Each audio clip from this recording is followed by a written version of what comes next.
আমার শহর রায়গঞ্জ নিবেদন করছে সায়নী গোল্ড এন্ড ডায়মন্ড, থানা রোড, রায়গঞ্জ।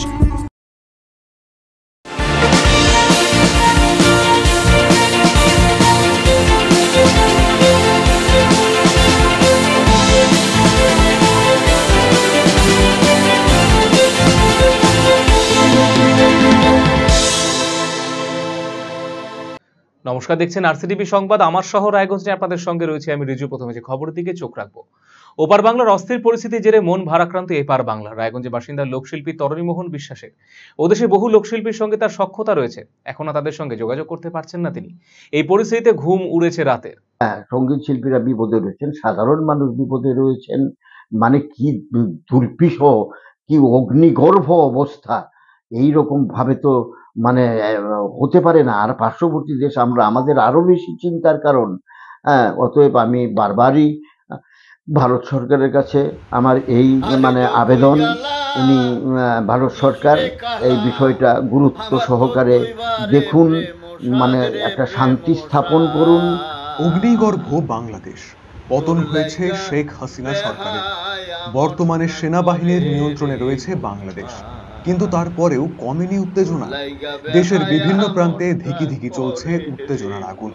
ইতিমধ্যেই বহু মানুষের প্রাণ গিয়েছে। প্রতিবেশী দেশ বাংলাদেশের সাথে ভারত, বিশেষ করে পশ্চিমবঙ্গের বহু মানুষের আত্মার যোগ রয়েছে। অনেকেই এসেছেন ওপার থেকে। আজও বাংলাদেশে তাদের আত্মীয় পরিজন, বন্ধু বান্ধব বসবাস করেন। দেশকে কাঁটাতার বিভক্ত করলেও আবেগ সম্প্রীতিকে ভাগ করা যায়নি। তাই তো আজ বাংলাদেশের এই পরিস্থিতিতে কাঁদছেন এপার বাংলার মানুষও। রায়গঞ্জের বাসিন্দা জনপ্রিয় লোকশিল্পী তরণীমোহন বিশ্বাস বাংলাদেশের কথা বলতে বলতে তার চোখ ভিজল, ধরে এলো গলা। লোকশিল্পের সাথে বাংলাদেশের সুর, তাল, ছন্দ মিলেমিশে একাকার। দুই বাংলার মাটির গান দুই দেশের সম্পর্ককে অটুট রেখেছে। আজ এই উত্তেজনার মাঝে বাংলাদেশের লোকশিল্পীদের নিয়ে বড়ই চিন্তিত তরুণীবাবু। বাংলাদেশের লোকশিল্পীদের গান শুনে তিনি যেন অমৃত সঞ্চয় করতেন। যতই জ্বালা দেশরে কালা, আমার ততই বাড়ে প্রেম সাথ। কথা বলতে বলতে দুকলি কেউ ফেললেন এই শিল্পী, আর তারপর আবার চোখে জল। তিনি বললেন, এই অস্থির পরিস্থিতির মধ্যে বাংলাদেশের লোকশিল্পীদের কোনো খোঁজ পাচ্ছেন না। সকলের সাথে যোগাযোগ প্রায় বিচ্ছিন্ন, কারোর কথাটুকুও শুনতে পারছেন না ফোনে, সব বন্ধ। সংবাদ মাধ্যমে দেখছেন অনেকে বাড়ি ঘর ভাঙা হয়েছে, যা দেখে অন্তর কাঁদছে তার। কোথায় গেলেন তারা, কবে আবার দেখা হবে, এসব ভাবতে ভাবতেই রাতের ঘুম উড়েছে, শুধুই দুশ্চিন্তা। বাংলাদেশে শান্তি ফেরাতে ভারত সরকারকে গুরুত্ব দেওয়ার আর্জি জানিয়েছেন এই লোকশিল্পী। ঘটনা হচ্ছে বাংলাদেশে যে ঘটনা, এই ঘটনায় অত্যন্ত চিন্তিত এবং ভীষণ মন খারাপ। কারণ সেখানে যেমন আমার আছে নিকটতম আত্মীয়রা, তাদের কোনো খবরাখবর পাচ্ছি না। 2 নম্বর কথা, আমার ছেলের বন্ধু রাহুল আনন্দ, সে জলের গান গাইতো, কি ভালো ছেলে, কি ভালো বড় শিল্পী, তার বাড়িতে ভাঙচুর হয়েছে, অগ্নিসংযোগ হয়েছে। কি বলবো, মানে এই রকম উদীয়মান শিল্পীদের কোনো খবর পাচ্ছি না, কোনো খবর। যতটুকুনো পাচ্ছি শুধু আপনার ওই মোবাইলের দৌলতে আর মানে খবরের দৌলতে। আর আমার অনেক বন্ধু বান্ধব সেখানে রয়েছে, তাদের কোনো খবর পাচ্ছি না। তারা কোথায় আছেন, কিভাবে আছেন, মানে ফোন করে কোনো খবর নাই। মানে আপনার ওই কাপাসিয়া, তার সঙ্গেই বরুণ গ্রাম, সেখানে পরেশ দা বলে, খুব ভালো গান গাইতো। হ্যাঁ, বাংলাদেশের আপনার বরুণ বলে জায়গাটা কাপাসিয়ার পাশে, সেখানেই তো আমাদের বাড়ি ছিল। হ্যাঁ, ওইখানের দাদারা আমাদের এখানে আসতেন, মাস্তুতো পিস্তুতো দাদারা আসতেন এখানে গান। হ্যাঁ, বন্ধু আসতেন, গাইতেন। হ্যাঁ, লোকশিল্পী, লোকশিল্পী। আরে লোকশিল্পী মানে কি, পদ্মপুরাণ গান করতেন, মনসা মঙ্গল গান করতেন। আরসিটিভি সংবাদ, রায়গঞ্জ। প্রয়াত হয়েছেন রাজ্যের প্রাক্তন মুখ্যমন্ত্রী বুদ্ধদেব ভট্টাচার্য। তার মৃত্যুতে শোকে বিহ্বল প্রাক্তন মন্ত্রী শ্রীকুমার মুখার্জি। রায়গঞ্জের বাসিন্দা শ্রীকুমার মুখার্জি বাম আমলে বুদ্ধদেব ভট্টাচার্যের মন্ত্রিসভার সদস্য ছিলেন। তিনি বুদ্ধদেব বাবুকে খুব কাছ থেকে দেখেছিলেন, তার সান্নিধ্য লাভ করেছেন। আজ তার প্রয়াণে চোখে জল শ্রীকুমারের। কথা বলতে গিয়ে গলা কেঁপে উঠছে। আরসিটিভি সংবাদকে দেওয়া একান্ত সাক্ষাৎকারে তিনি জানিয়েছেন, বুদ্ধদেব ভট্টাচার্যের মতো এখন মানুষ পৃথিবীতে মেলা কঠিন। তিনি যেন ঘরের মানুষ ছিলেন। তিনি চলে গেছেন, এটা ভাবতেই কষ্ট হচ্ছে। অগ্রজ চলে গেল, এই অনুভূতি হচ্ছে বারে বারে। তার পরামর্শ, ভালোবাসা, বকুনি সবকিছু পরিপূর্ণ মন্ত্রী হতে সাহায্য করেছে বলে জানিয়েছেন শ্রীকুমার মুখার্জি। খুব বলা মুশকিল আজকে, কারণ আমি মনে করছি আমার পরিবারের একজন চলে গেছে। আমার মেয়ের বিয়ে থেকে শুরু করে পারিবারিক ব্যাপারগুলি সবটার মধ্যেই আমি মনে করতাম যে বুদ্ধদা উপস্থিত ছিলেন, এবং এখনো মনে হয় যে তিনি আমাদের সাথেই আছেন। চলে গেছেন, এটা ভাবতেই খুব কষ্ট, খুব কষ্ট। ব্যক্তিগত জীবনে যা পেয়েছি ওনার কাছে, যা শিক্ষা, বকুনি, ভালোবাসা, সবটা মিলিয়ে একটা তৈরি হতে যা লাগে একটা মন্ত্রীর, সবটাই আমাকে দিয়েছিলেন, এবং সেটা ভাই মতো করেই দিয়েছিলেন। ওখানে কোনো আড়ম্বরের ব্যাপার ছিল না, ওখানে কোনো আর্টিফিশিয়াল ব্যাপার ছিল না। সবটা এ মানুষ পাওয়া এই পৃথিবীতে বড় কঠিন ব্যাপার। এরকম সাদা ধুতি পাঞ্জাবির ওপর কোনো কালো না দাগ থাকা একজন মানুষ, এ খুব বিরল চরিত্র। আমার প্রণাম বলতে পারেন। উপরাষ্ট্রপতি আসছেন বাগডোগরা এয়ারপোর্টে, আমাকে রিসিভ করতে যেতে বললেন। আমি পৌঁছালাম, একটু দেরি হয়ে গেল, প্লেন তখন দরজা বন্ধ হয়ে গেছে, আমি ঢুকতে পারিনি। চেষ্টা করো, প্রোটোকল নিয়েও আমি পারিনি ওটা। তো আমি ফিরে এলাম রাইটার্সে, এবং উনি আমাকে বললেন যে তুমি পৌঁছাতে পারলে না তো? বললেন না। বললাম আপনি জেনে গেছেন? বলে হ্যাঁ শুনেছি তো বটেই। তো ওখানে ডিএম কে বলা হয়েছে, উনি রিসিভ করবেন, যিনি পরে এখানে ডিএম হয়ে এসেছিলেন আবার। তো বললেন যে তিনি থাকবেন, তবে কাজটা তোমাকে আরো ঠিক করে করতে হবে, কারণ সময়টা একটা বড় ফ্যাক্টর। জীবনের সময়টা বাদ দিয়ে কিছু হয় না। তুমি যত ভালোই কাজ করার চেষ্টা করো, সময় মতো না করলে ওটার কিছু হবে না। সেটা এত নরম করে নয়, সেটা বকা এবং ভালোবেসে, যা আমাকে জীবনে তৈরি হতে সাহায্য করেছে। ভীষণ বাড়ির মানুষ মনে হতো। তো আমি বলছি তো যে আমার বাড়ির একজন চলে গেল, আমার অগ্রজ চলে গেল, এইটা আমার মনে হচ্ছে এখন। আমার মোটেই ভালো লাগছে না আর কি, গোটা বিষয়টা কেমন। আমি আজকেই চলে যাব। বৃহস্পতিবার প্রয়াত হয়েছেন রাজ্যের প্রাক্তন মুখ্যমন্ত্রী বুদ্ধদেব ভট্টাচার্য। এদিন কলকাতায় নিজের বাড়িতে প্রয়াত হন তিনি। প্রাক্তন মুখ্যমন্ত্রী প্রয়াণে শোকস্তব্ধ রাজনৈতিক মহল। এদিন প্রয়াত বুদ্ধদেব ভট্টাচার্যের স্মৃতিচারণা করলেন রায়গঞ্জের বাসিন্দা তথা সিপিএম এর জেলা কমিটির সদস্য কৃষ্ণ সেনগুপ্ত। বুদ্ধদেব ভট্টাচার্যের প্রয়াণের খবরে স্তম্ভিত তিনি জানিয়েছেন, মুখ্যমন্ত্রী থাকাকালীন বুদ্ধদেব ভট্টাচার্য যতবারই রায়গঞ্জ এসেছিলেন, কৃষ্ণাদেবীর হাতে চা খেতে ভালোবাসতেন তিনি। অনেকবার চাও খাইয়েছেন তিনি। অত্যন্ত ভালো মানুষ ছিলেন বুদ্ধদেব বাবু। সব সময় ভালো ব্যবহার করতেন। প্রয়াত প্রাক্তন মুখ্যমন্ত্রী স্মৃতিচারণা করে তিনি ঠিক কি বললেন শোনাবো আপনাদের। বেশ কিছুক্ষণ স্তম্ভিত হয়ে গেল যখন খবরটা এলো। খবরটা পাঠালো বিশ্বনাথ সিং। ফেসবুক তো খুলতে পারিনি, সময় পাইনি, কাজ ছিল।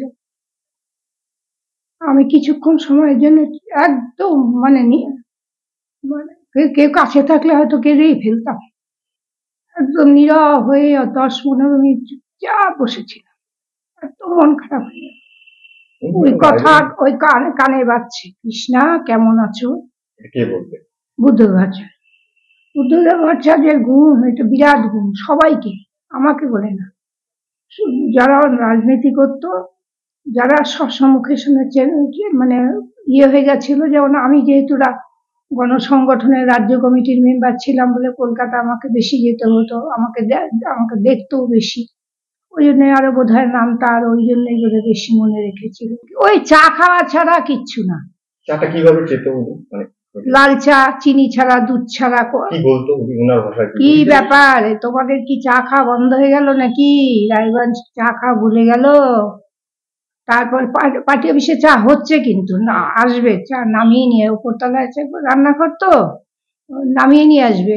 হয়তো ওইটাই হয়তো মজা করার জন্য বলতে পারেন, বা উনি ঘন্টায় বোধহয় কতবার চা খেতেন তার ঠিক নেই। লাল চাটা বেশি পছন্দ। সে ডাক্তার তাও সিগারেট ধরাতেন। আমি একবারই বলেছিলাম, ভয় পেতাম বলতে, মানে বলবো আবার যদি কিছু মনে করেন। আমি বললাম যে আপনাকে ডাক্তার না করেছে না, স্মোকিং করতে আপনি আবার খাচ্ছেন? তখন বলে কি, আচ্ছা ঠিক আছে, এটা লাশ ধরিয়ে ফেলেছি তো, এটা ফেলা যাবে না, আঙ্গুল দিয়ে দেখি। বললাম তো, এত ভালো মানুষ হয় না, এত ভালো।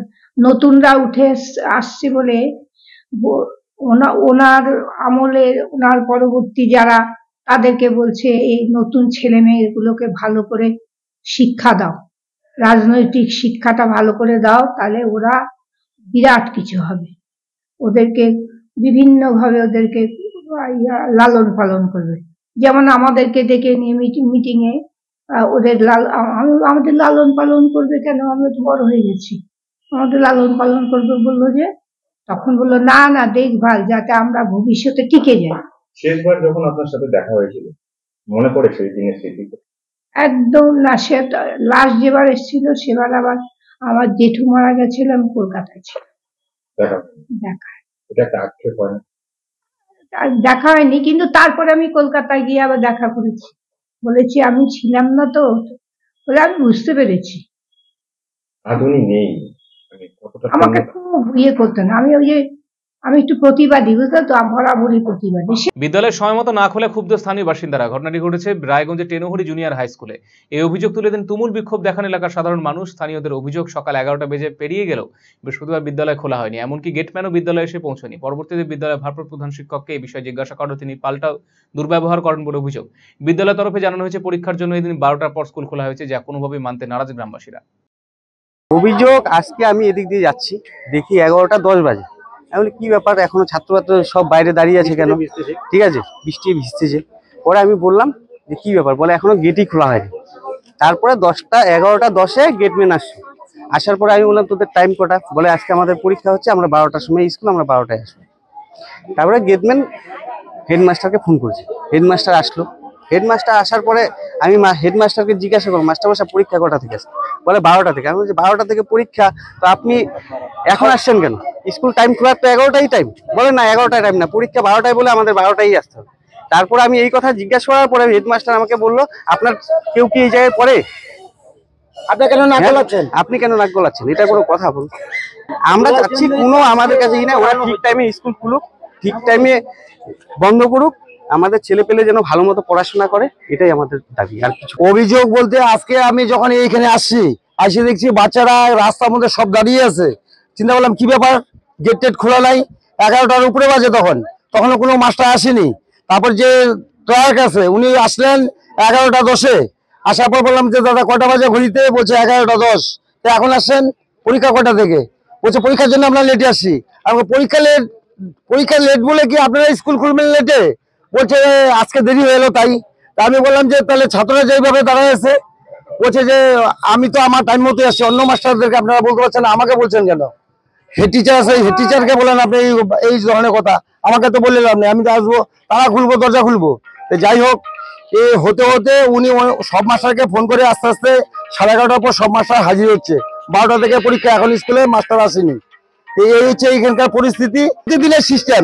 আমরা অনেকদিন ধরে ওদেরকে এই নিয়ে ঝামেলা হয়েছে স্কুলে, তারপরে কিন্তু বেশ কিছুদিন ভালো চললো, আবার সেই ধরনের হেডমাস্টার সপ্তাহের মধ্যে 5 দিন স্কুলে থাকে না। এখন আমরা চাচ্ছি যে এই ব্যবস্থাটা কিভাবে কি করা যায়। অন্যদিকে বিদ্যালয়ের ভারপ্রাপ্ত প্রধান শিক্ষক সঞ্জীবন কুমার দাস জানিয়েছেন, শূন্য থেকে বিদ্যালয়কে ভালো করে দাঁড় করিয়েছেন তিনি, তার জন্য সমাজ বিরোধীদের হাতে আক্রান্ত হতে হয়েছে। এদিন যারা বিক্ষোভ দেখেছেন তারা কেউ বা বিদ্যালয়ে ভালো চায় না। শূন্য থেকে স্কুলটাকে আমি এই জায়গায় নিয়ে আসি, তার জন্য আমাকে 2-3 বার সমাজ বিরোধীদের হাতে মার খেতে হয়েছিল, এবং সেটা প্রশাসনিক লেভেলে সবাই জানেন।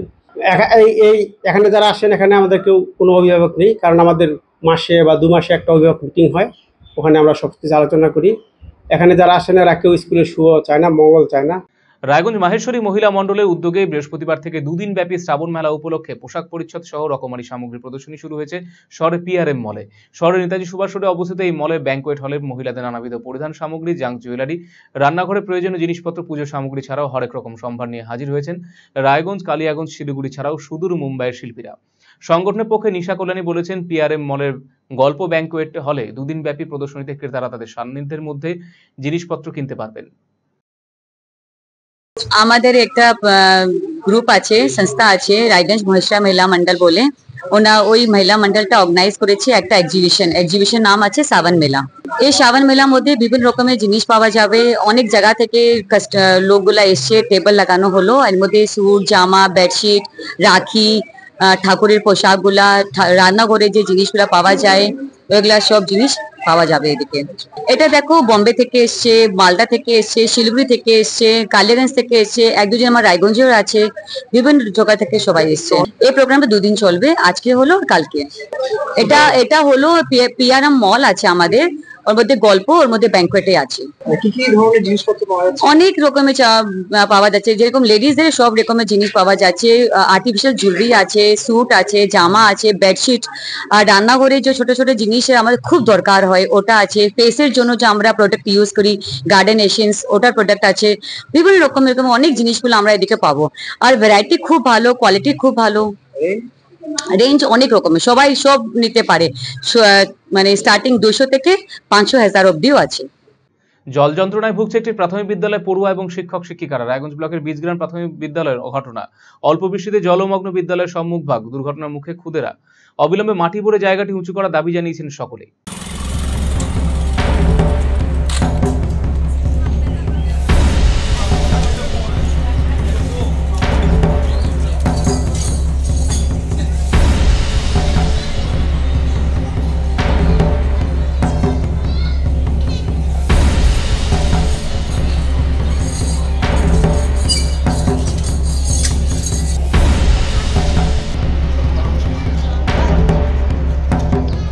অল্প বৃষ্টিতেই হাঁটু জল প্রাথমিক বিদ্যালয়ের সামনে, যার কারণে বর্ষার মরশুমে চরম সমস্যায় পড়ছে পড়ুয়ারা। রায়গঞ্জ ব্লকের 13 নম্বর কমলাবাড়ি 1 নম্বর গ্রাম পঞ্চায়েতের অন্তর্গত বীজগ্রাম প্রাথমিক বিদ্যালয়ের সামনে এমনই চিত্র দেখা গেল। গত কদিন এই এলাকায় বিক্ষিপ্ত বৃষ্টিপাত হয়েছে, এর জেরে বিদ্যালয়ের সামনে অনেকটা অংশ জুড়ে জমে রয়েছে জল। এই জল যন্ত্রণায় ভুগছে পড়ুয়া থেকে শিক্ষক শিক্ষিকারা। বছরের পর বছর একই সমস্যা পোহাতে হয়।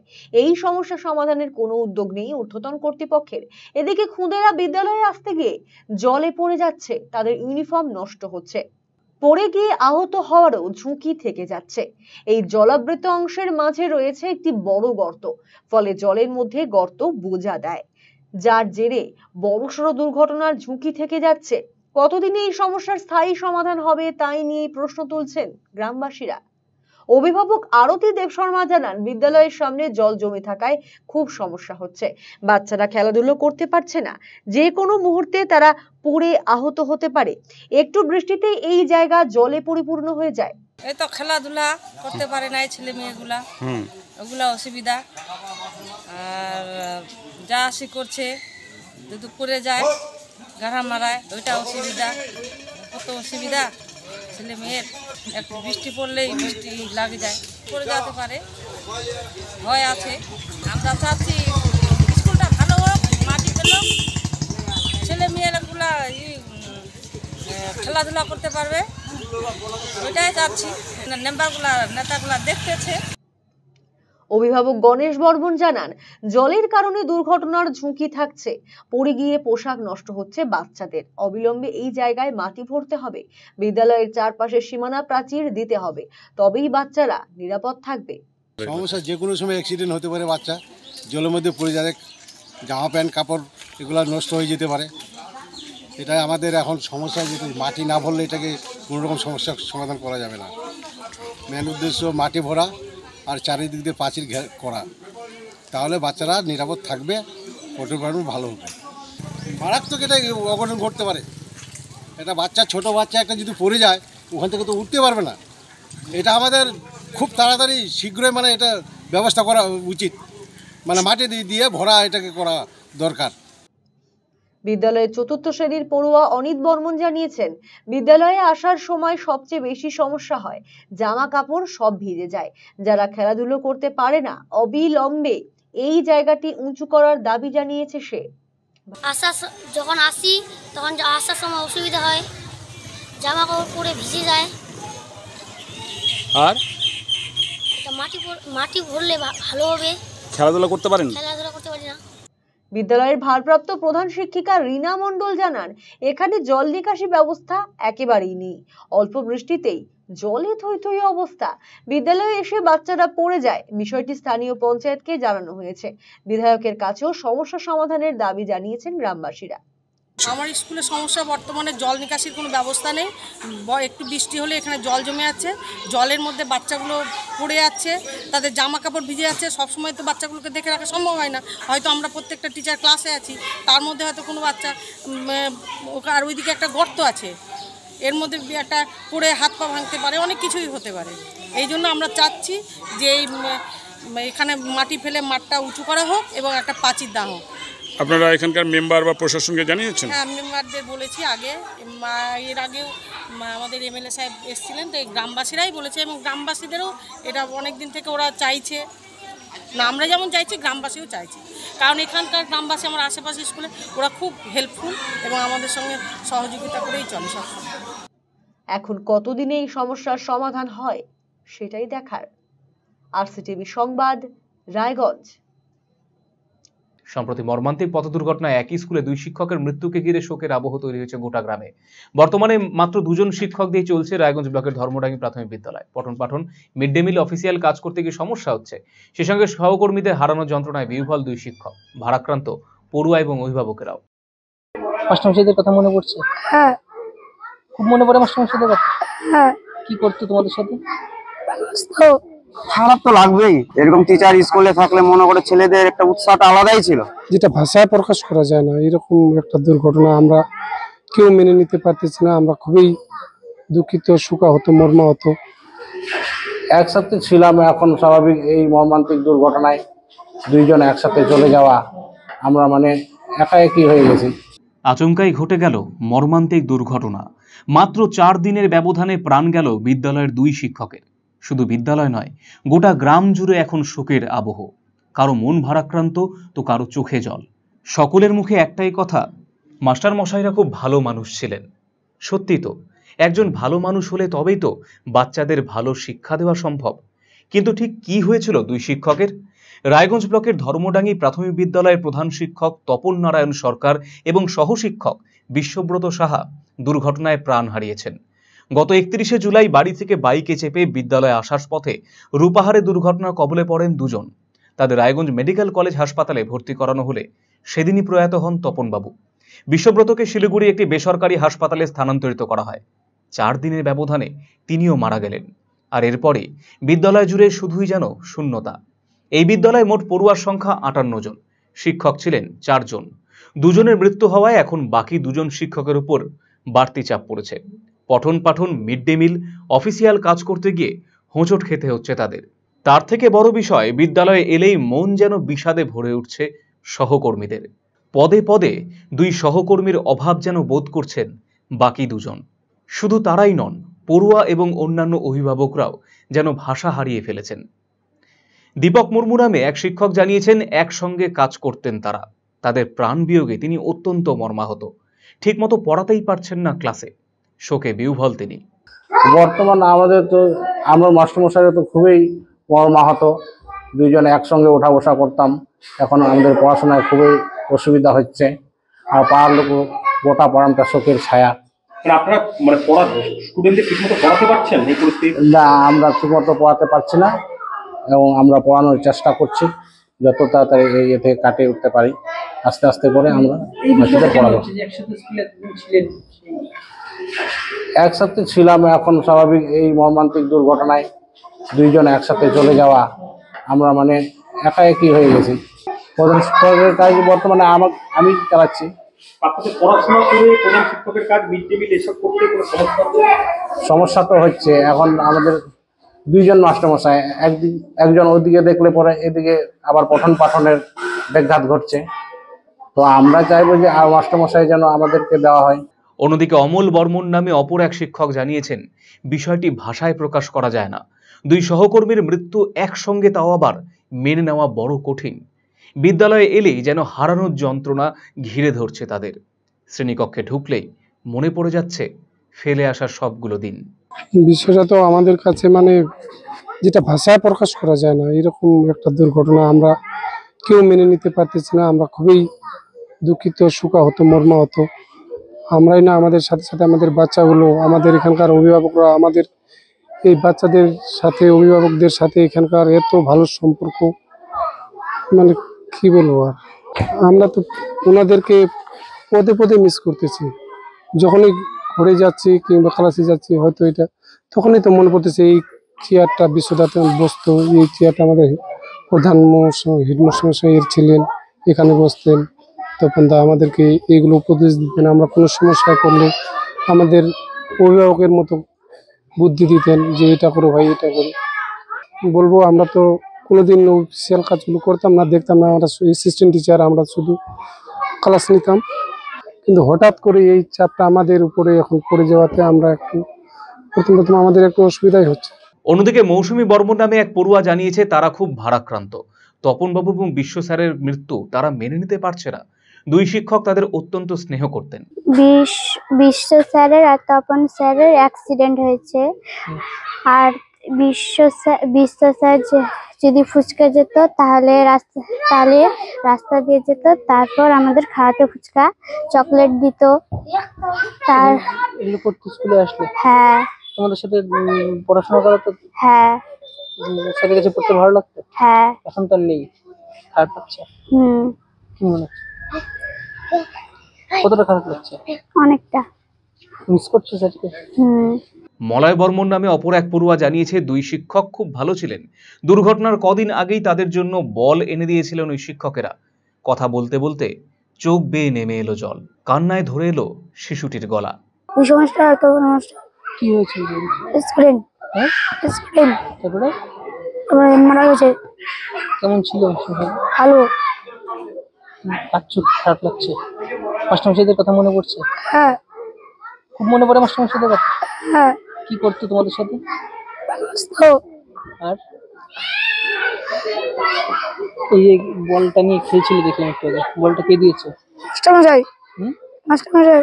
এখন এই বলটা নিয়ে যখন খেলছো মাস্টারমশাইদের কথা মনে পড়ছে? হ্যাঁ। কি মনে হচ্ছে? মাস্টারমশাই।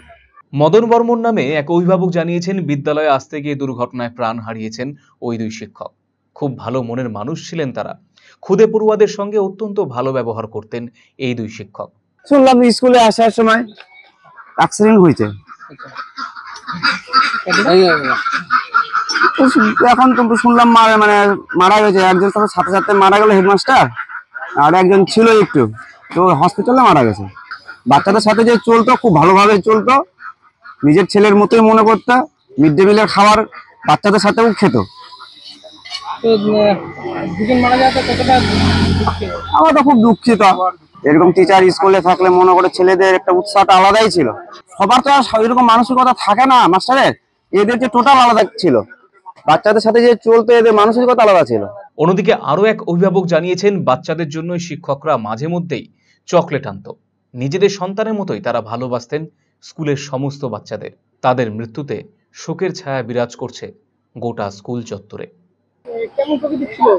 মাস্টার খুবই ভালো ছিল, খুবই মাঠের মানুষ ছিল, সবার সাথে খুব সুন্দর ব্যবহার। আমাদের যে বাচ্চারা আছে এদের সাথে খুব সুন্দর ব্যবহার ছিল। আমরা খুবই দুঃখিত এই ঘটনা শোনার পর থেকে। এখন ওই রকমই চলছে কোনো রকম আর কি। আমরা তো গ্রামবাসীরা সবাই দুঃখিত। এখন কেমন মাস্টার আসবে না আসবে, আমাদের বাচ্চাদের এখন কিরকম সুবিধা হবে না হবে, এটাই হচ্ছে দেখার বিষয় এখন। আরসিটিভি সংবাদ, আমার শহর রায়গঞ্জ এখনকার মতো এই পর্যন্ত। অন্যান্য সমস্ত খবরের জন্য চোখ রাখুন আরসিটিভি সংবাদে। নমস্কার।